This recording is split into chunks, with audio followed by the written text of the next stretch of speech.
आपका स्वागत है। बीते 3 वर्षों में प्रदेश के वन्यजीव क्षेत्र की तस्वीर कुछ अलग नजर आ रही है। पहली बार बाघों की संख्या 100 के पार पहुंचना, 2 नए टाइगर रिजर्व बनाए जाना और तीसरे की तैयारी।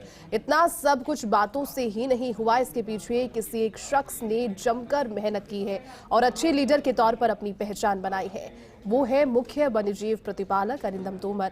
उन्हीं के प्रयास अब वाइल्ड लाइफ क्षेत्र में साकार होने लगे हैं। ब्यूरो चीफ निर्मल तिवारी ने वन्यजीव संरक्षण को लेकर मुख्य वन्यजीव प्रतिपालक अरिंदम तोमर से की खास बातचीत।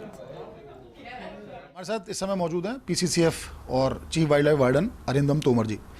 जिस तरह से तोमर साहब रामगढ़ वेशधारी में एक जो गणेश चतुर्थी पर जो श्री गणेश हुआ, वहाँ पर बाघों की बसावट का कितना चुनौतीपूर्ण था और आगे इसको किस रूप में ले जाएंगे? देखिए, किसी भी टाइगर रिजर्व को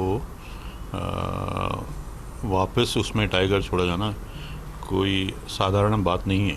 इसमें बहुत रिस्क है और आप अगर ध्यान दें तो सरिस्का और पन्ना के अतिरिक्त अन्य कई ऐसे प्रयास हैं जो फेल हो चुके हैं, और जिसमें हमारा मुकुंदरा भी शामिल है और जिसे हम दोबारा प्रयास कर रहे हैं कि उसको दोबारा शुरू करें। तो ये निश्चित ही बड़ा चुनौतीपूर्ण कार्य है और अभी तो चुनौती आरंभ हुई है। तो अभी उसकी किस तरह से मॉनिटरिंग उसकी की जानी है, उसकी ट्रैकिंग मॉनिटरिंग को, ताकि मुकुंदरा की कहानी ना दोहराई जाए? देखिए, मुकुंदरा में थोड़ा सा अपन कहें तो आर्टिफिशियल सिस्टम हो गया था एक पिंजड़े के अंदर छोड़ने के कारण।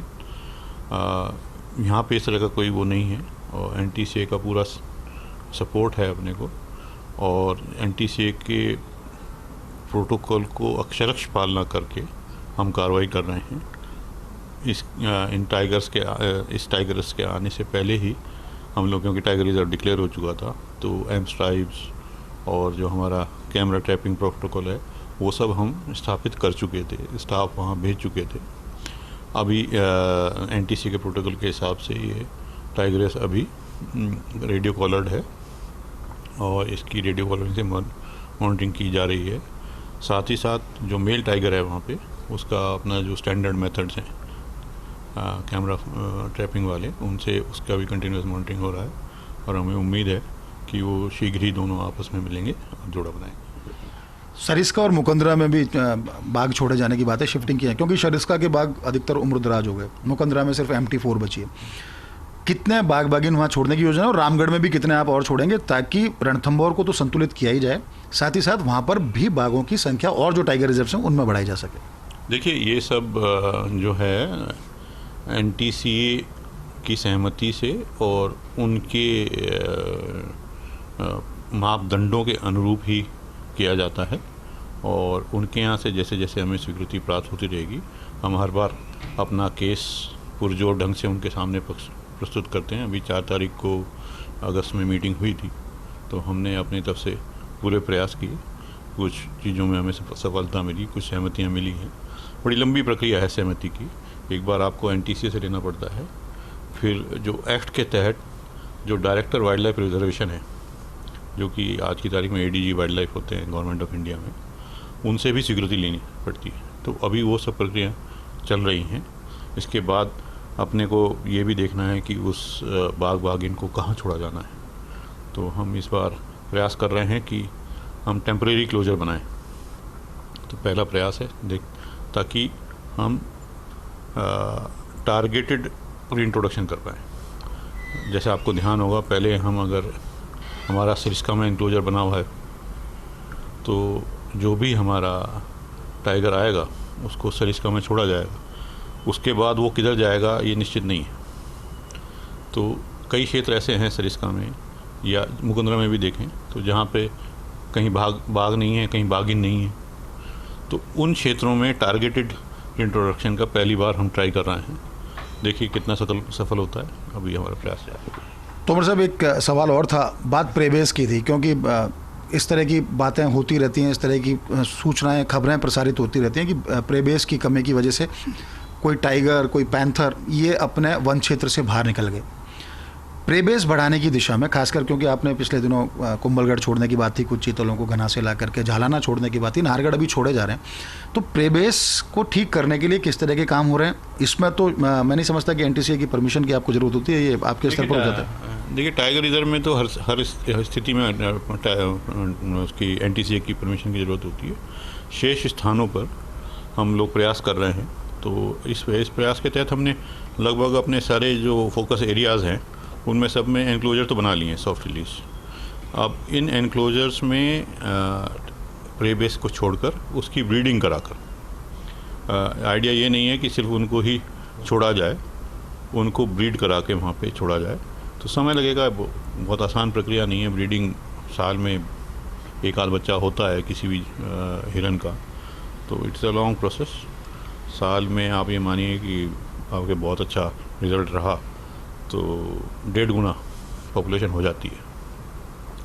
तो इस हिसाब से अगले कुछ सालों में कोशिश है कि सभी जगह पर प्रेबेस बढ़े। सब वही टारगेटेड एनक्लोजर्स हमने बना लिए हैं, करीब करीब सब जगह बन गए हैं। अपना जैसलमेर में है हमारे पास, कुंभलगढ़ में हमारे पास है, रामगढ़ बेजदारी में है, मुकुंदरा में हमारे पास 3 एनक्लोजर हैं, इधर करौली में हम बना रहे हैं और सरिस्का में एडिशनल बना रहे हैं। तो प्रयास यही है कि सब जगह पे एनक्लोजर बन जाएं ताकि प्रीवियस ब्रीड भी हो और उसको वहाँ पे रिलीज़ भी किया जाए। वाइल्डिंग का जो प्रोसेस है उसमें 2 पार्ट्स होते हैं। एक तो जो जानवर है वो अपने लिए खाना पानी ढूंढने के लिए सक्षम हो, स्पेशली जो जू का जानवर होता है उसको ये क्षमता नहीं होती। और दूसरी प्रोसेस है कि उसको प्रेडेटर से कैसे बचना है।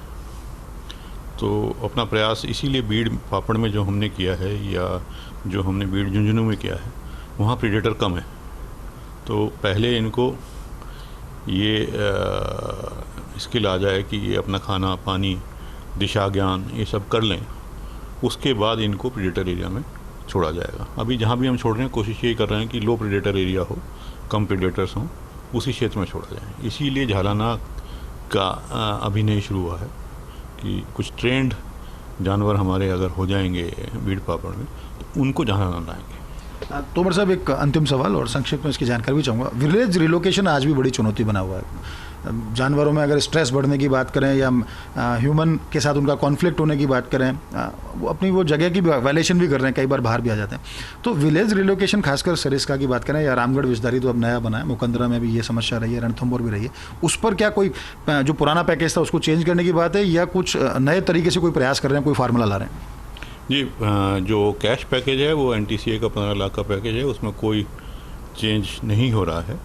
जो भूमि का पैकेज है उसमें भूमि की नेट वैल्यू निकाल कर उसके अनुसार पैकेज देने की बात चल रही है। ऐसे में अभी ये कहना कि उस पैकेज में क्या होगा ये ठीक नहीं है, परंतु ये डेफिनेटली है कि उससे जो पैकेज टू पैकेज असमानता हो जाती है कि किसी गांव को बड़ी अच्छी ज़मीन मिल जाती है, दूसरे गांव को उतनी अच्छी ज़मीन नहीं मिलती है, तो जिससे कि समस्याएं पैदा होती हैं, उसको दूर करने का प्रयास किया जा रहा है। बाकी सभी जगह पे अभी रिलोकेशन करीब करीब चालू है। मुकुंदरा में चल रहा है,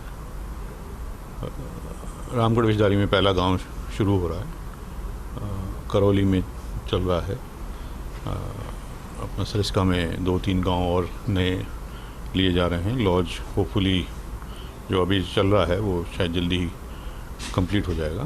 तो ये प्रयास है। डिफरेंट हैबिटाट के कुछ वाइल्ड लाइफ को लाने की भी बात हो रही थी। अगर शेर को बसाने की बात थी, लायंस को, एशियाटिक लायंस को और चीते को, तो क्या हम भी उस दिशा में बढ़ रहे हैं? राज्य सरकार ने अपनी सहमति चीते के लिए भेजी थी, बाकी अब केंद्र सरकार का डिसीजन है।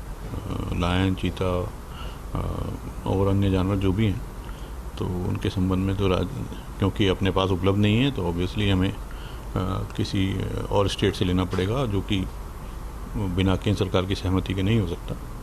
तो सब कुछ ये तो केंद्र सरकार पे डिपेंडेंट है। चलिए, बहुत बहुत धन्यवाद। तो आप हैं अरिंदम तोमर, आप लगातार जिस तरह से पूरे वाइल्ड लाइफ का नेतृत्व कर रहे हैं, एक टीम भावना से प्रेरित भी किया लोगों को काम करने के लिए, अपने स्टाफ को।